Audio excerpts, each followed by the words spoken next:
وعلیکم ناظرین دوستو، کیا آپ جانتے ہیں کہ مذہب اسلام کے اندر سب سے قیمتی عبادت کیا ہے؟ سب سے اہم عبادت کیا ہے؟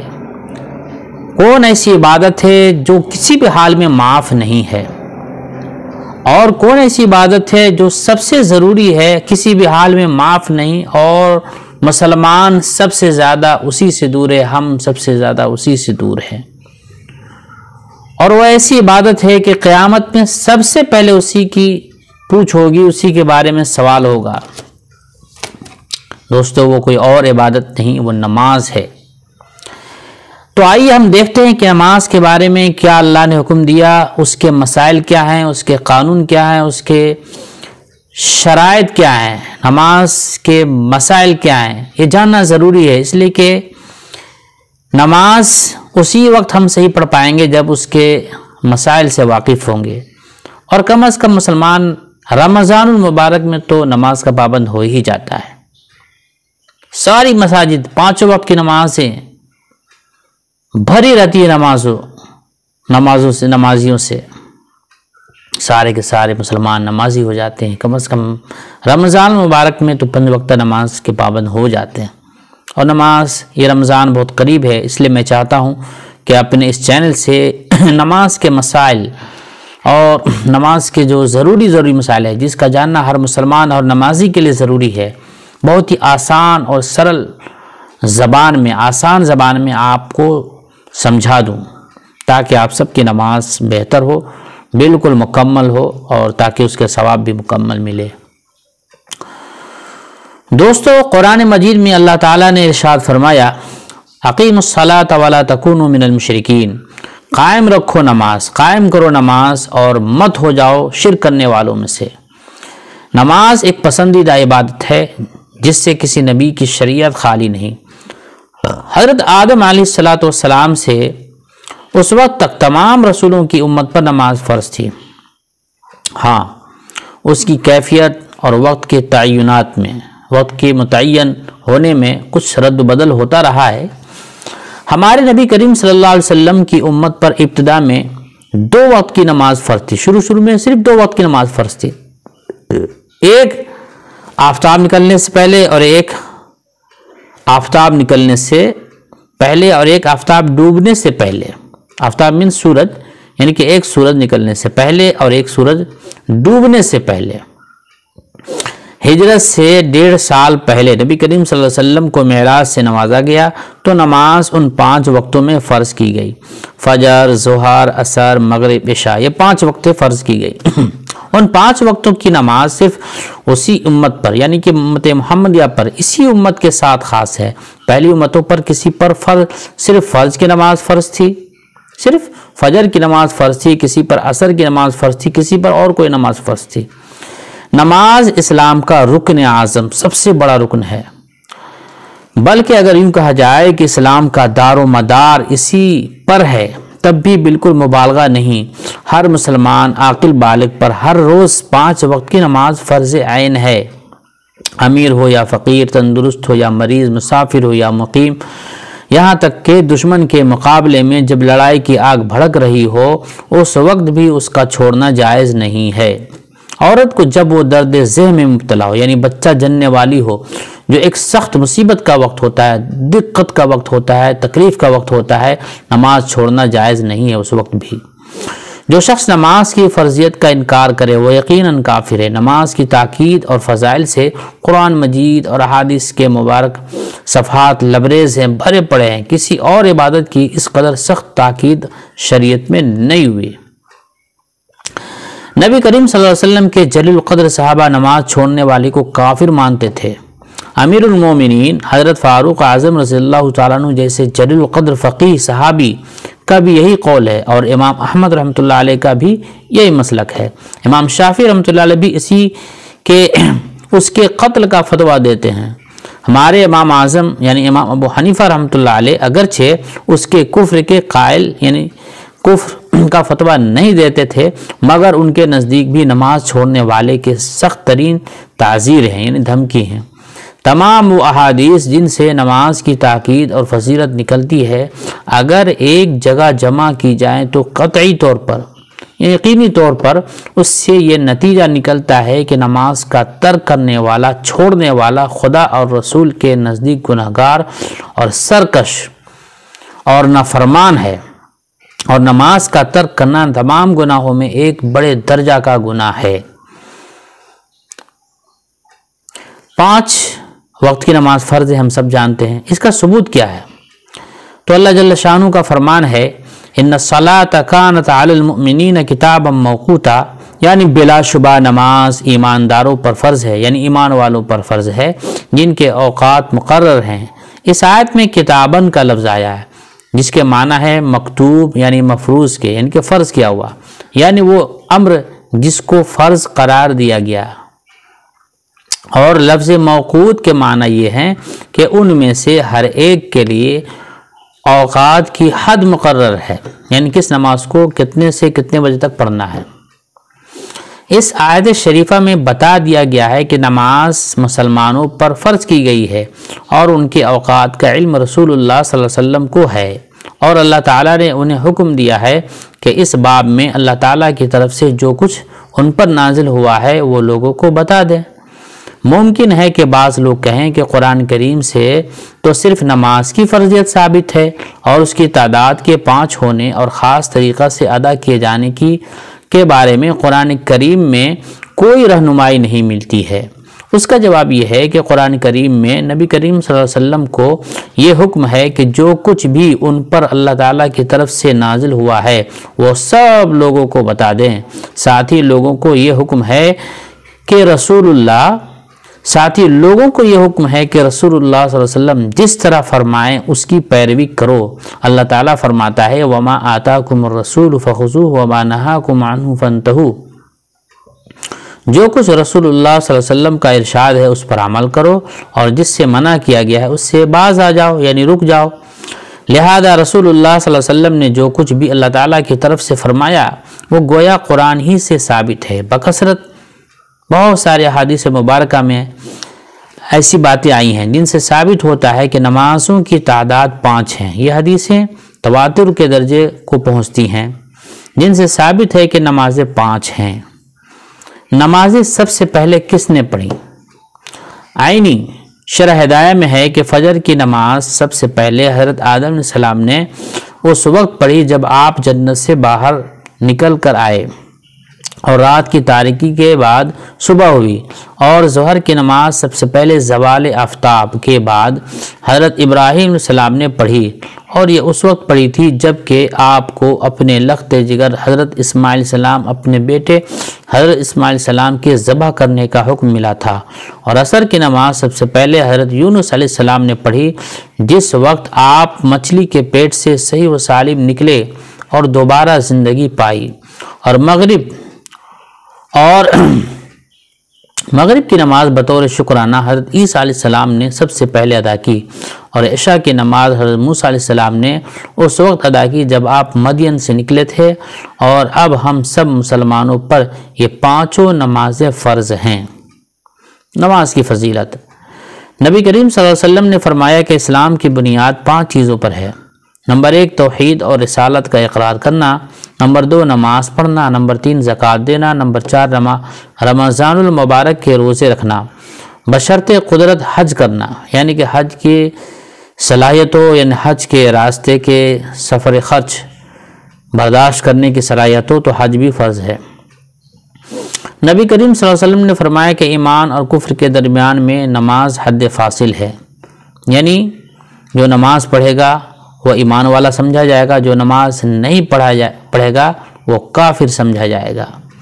نبی کریم صلی اللہ علیہ وسلم نے فرمایا کہ جس نے جان بوجھ کر نماز چھوڑ دی وہ کافر ہو گیا۔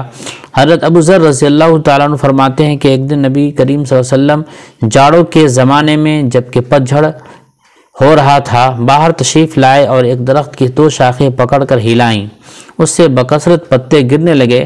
پھر آپ نے فرمایا کہ اے ابو ذر، جب کوئی خلوص دل سے نماز پڑھتا ہے تو اس کے گناہ بھی اسی طرح جھڑتے ہیں جیسے اس کے درخت کے پتے جھڑ رہے ہیں۔ حضرت ابن مسعود رضی اللہ تعالیٰ عنہ فرماتے ہیں کہ میں نے ایک مرتبہ نبی کریم صلی اللہ علیہ وسلم سے پوچھا کہ اللہ تعالیٰ کو تمام عبادتوں میں کون سی عبادت زیادہ پسند ہے؟ آپ نے ارشاد فرمایا کہ نماز۔ اللہ تعالیٰ کے نزدیک ایک نماز کا بہت بڑا رتبہ ہے۔ کوئی عبادت اللہ تعالیٰ کے نزدیک نماز سے زیادہ پیاری نہیں ہے۔ اللہ تعالیٰ نے اپنے بندوں پر 5 وقت کی نمازیں فرض کر دی ہیں۔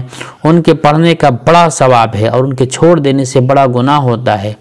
حدیث شریف میں آیا ہے کہ جو کوئی اچھی طرح وضو کیا کرے اور خوب دل لگا کر اچھی طرح نماز پڑھا کرے، قیامت کے دن اللہ تعالیٰ اس کے چھوٹے بڑے گناہ سب بخش دیں گے اور جنت عطا فرمائیں گے۔ اور حضرت صلی اللہ علیہ وسلم نے فرمایا نماز دین کا ستون ہے، سو جس نے نماز کو اچھی طرح پڑھا اس نے دین ٹھیک رکھا، اور جس نے اس ستون کو گرا دیا یعنی نماز نہ پڑھی اس نے دین کو برباد کر دیا۔ اور حضرت صلی اللہ علیہ وسلم نے فرمایا کہ قیامت میں سب سے پہلے نماز ہی کی پوچھ ہوگی، اور نمازیوں کے ہاتھ اور پاؤں اور منہ قیامت میں سورج کی طرح چمکتے ہوں گے، اور بے نمازی اس دولت سے محروم رہیں گے۔ اور نمازیوں کا حشر قیامت کے دن نبیوں اور شہیدوں اور ولیوں کے ساتھ ہوگا، اور بے نمازیوں کا حشر فرعون اور حامان اور قارون وغیرہ بڑے بڑے کافروں کے ساتھ ہوگا۔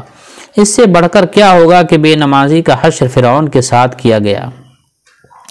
نماز کا حقیقی مقصد، نماز کا اصل مقصد یہ ہے کہ خالق کائنات کی عظمت کا نقش مرتسم ہو جائے، چھپ جائے، یہاں تک کہ عذاب الہی سے ڈرتے ہوئے اس کے احکامات کی تعمیل اور ممنوعات سے پرہیز کیا جائے۔ اسی طرح سے نماز کے اجزاء کیا کیا ہیں؟ نماز کے اجزاء، نماز ان اجزاء میں سے ایک جزو نیت ہے، جس سے مراد اللہ تعالیٰ کے حکم ادا نماز کی پوری بجا آوری کا تہ دل سے ارادہ کرنا، یعنی اس طرح جیسا کہ اللہ تبارک و تعالیٰ نے حکم دیا، اور چاہیے کہ وہ محض خوشنودی مولا کے لیے ہو۔ اب اگر کوئی شخص یہ عمل دن رات میں 5 بار انجام دے تو اس میں کوئی شبہ نہیں کہ یہ کیفیت اس کی طبیعت میں جم جائے گی اور یہ اس کی صفات فاضلہ میں سے ہو جائے گی، جس کا بہترین اثر اس کی انفرادی اور اجتماعی زندگی پر پڑے گا۔ انسانی معاشرے کے قول و فعل میں خلوص سے نیت سے زیادہ سود مند، فائدہ مند کوئی چیز نہیں ہے۔ اگر لوگ اپنے فعل و قول میں باہم پرخلوص ہوں تو یقیناً ان کی زندگی نہایت دل پسند اور خوشگوار ہوگی، ان کے حالات دنیا و آخرت میں بہتر ہوں گے اور کامیابی سے ہمکنار ہوں گے۔ نماز کا دوسرا حصہ اللہ تعالیٰ کے حضور کھڑا ہونا۔ نماز پڑھنے والا تن من سے اپنے پروردگار کے سامنے آنکھیں جھکائے کھڑے ہو کر نجات کا طالب ہوتا ہے۔ اللہ تعالیٰ بندہ کی رگ جاں سے زیادہ قریب ہے، لہٰذا جو کچھ بندہ کہتا ہے پروردگار اس کو سنتا ہے، اور جو کچھ اس کے دل میں ہے اس کو جانتا ہے۔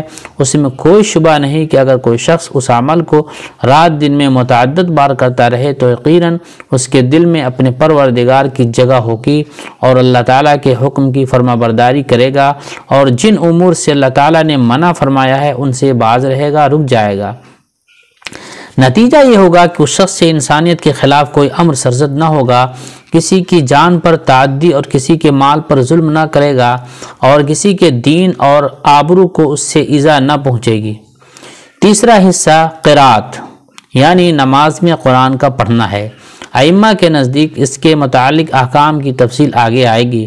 قرآن پڑھنے والے کو نہ چاہیے کہ زبان سے پڑھے اور دل سے غافل ہو، بلکہ لازم ہے کہ جو کچھ پڑھے اس کے مطالب پر غور و فکر کرے، اور جو کچھ کہتا ہے اس سے خود بھی نصیحت پکڑے۔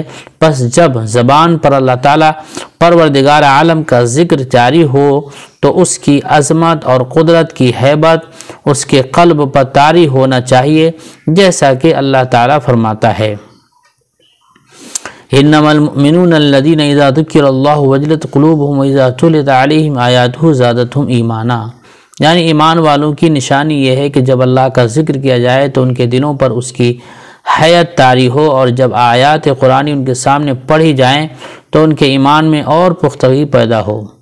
اسی طرح جب اللہ تعالیٰ کی صفات رحمت و احسان کا بیان ہو تو واجب ہے کہ انسان دل میں سوچے کہ ان صفات کریمہ سے وہ کس طرح خود کو آراستہ کر سکتا ہے۔ حضرت صلی اللہ علیہ وسلم نے فرمایا کہ تخلقوا باخلاق اللہ فهو سبحانہ کریم عفو غفور عادل لا یظلم الناس شیئا، یعنی لوگوں تم اپنے اندر خلق الہی پیدا کرو اور وہ ذات پاک بخشش کرنے والی، معاف کرنے والی، مغفرت کرنے والی اور عادل ہے اور کسی پر مطلق ظلم نہیں کرتی۔ لہذا انسان مکلف ہے کہ اپنے آپ میں یہ اخلاق پیدا کرے۔ اب اگر کوئی شخص قرآن حکیم کی ایسی آیات پڑھے گا جن میں اللہ تعالیٰ کی صفات کریمہ کا بیان ہے اور اس کے مطالب کو سمجھے گا اور یہ عمل دن رات میں بکثرت بار بار کیا جائے گا تو لا محالہ اس کی طبیعت سے متاثر ہوگی، اور جب طبیعت پر ان صفات جمیلہ کا اثر ہوگا تو اس کی طبیعت ان صفات سے خود متصف ہونے کی جانب مائل ہوگی۔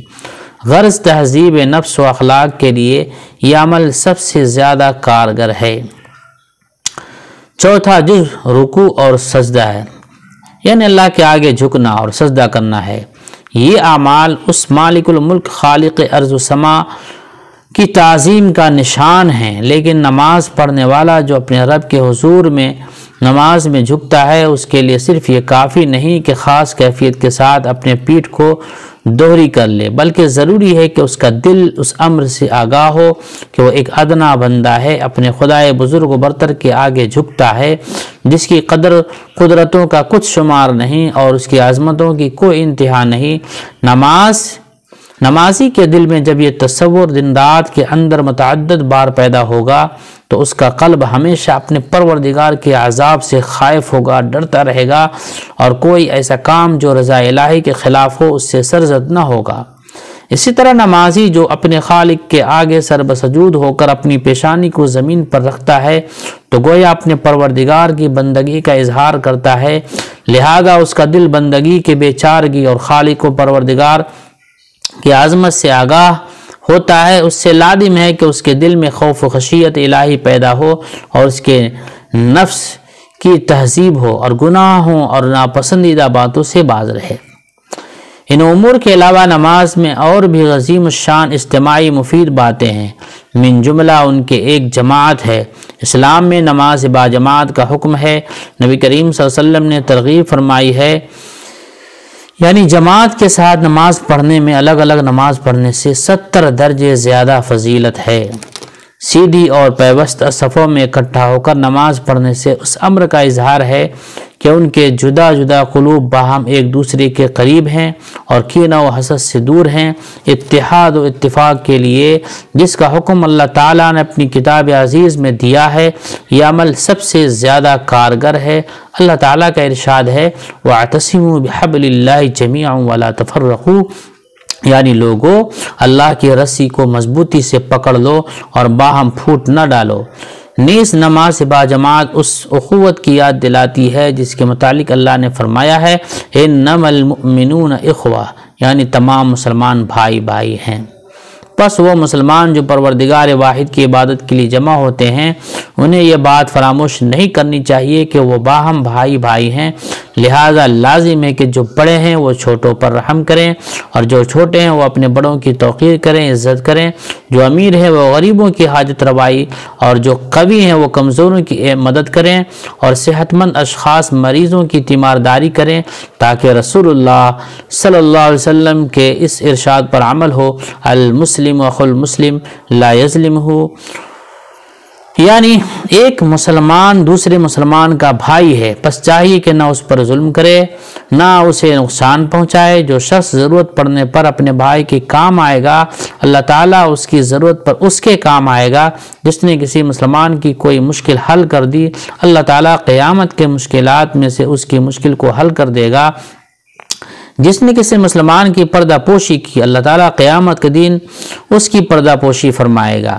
غرض کہ اگر نماز کی تمام خوبیوں کو بیان کیا جائے تو اس کے لیے دفتر کے دفتر درکار ہوں گے، لہذا اس پر ہی اکتفا کیا جائے۔ اللہ تعالیٰ سے دعا ہے کہ ہم سب کو دین حنیف پر عمل کرنے کی توفیق عطا فرمائے۔